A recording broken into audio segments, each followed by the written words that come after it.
Kumpara po sa mga nagdaang eleksyon, may mga ilang binago ang COMELEC gaya po ng internet at mall voting.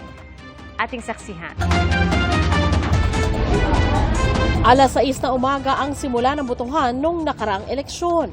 Pero ngayong taon, may early voting hours para sa vulnerable sectors. Mula alas 5 hanggang alas 7 ng umaga sa May 12, pwede nang bumoto ang mga senior citizen, persons with disability at mga buntis at kanila mga assistor kung meron basta sila'y rehistrado sa parehong polling place. Kung hindi makakaboto ng mas maaga, pwede pa rin silang makaboto sa regular voting hours na mula 7 a.m. hanggang 7 p.m. Ang computerized voters list naman na nakapaskil sa labas ng polling precinct, may mga litrato na rin ng mga botante bukod sa buong pangalan. Sa pamamagitan nito, mas madaling mahahanap ang pangalan. Dati, mga electoral board lang ang may hawak ng Book of Voters na may litrato ng mga botante. Ngayong eleksyon, automated counting machine o ACM na ang gagamitin, hindi na vote counting machine o VCM.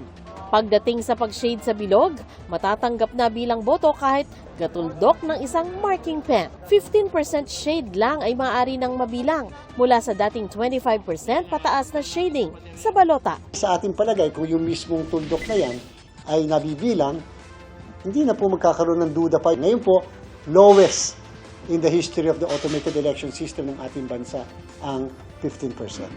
Gayunman, paalala ng COMELEC, 15% po babasahin ng makina. Pero lagi pong sinasabi natin, boto mo yan, ipagmalaki mo, pagsigawan mo, i-shade nyo po ng bilog para walang pagdududa. At hindi rin po kayo nag-iisip, binasa ba yung boto ko? Hindi. Nagsimula na rin ang internet voting para sa mga botanteng Pinoy sa ibang bansa.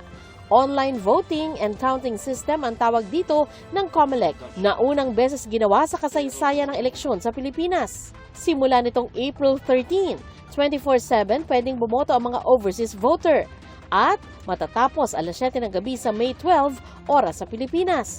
Maaring bumoto gamit ang anumang gadget na may kakayahang kumonekta sa internet.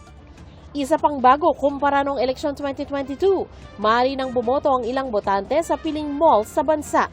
42 malls ang gagamitin para sa mall voting mula sa 12 rehiyon sa bansa. 53 barangay ang kasali. Sa bilang na yan, may mahigit 74,000 rehistradong botante. Ngayong eleksyon, nagtatag din ang COMELEC ng mga task force na tututok sa iba't ibang problema na maaring humadlang sa matagumpay na botohan.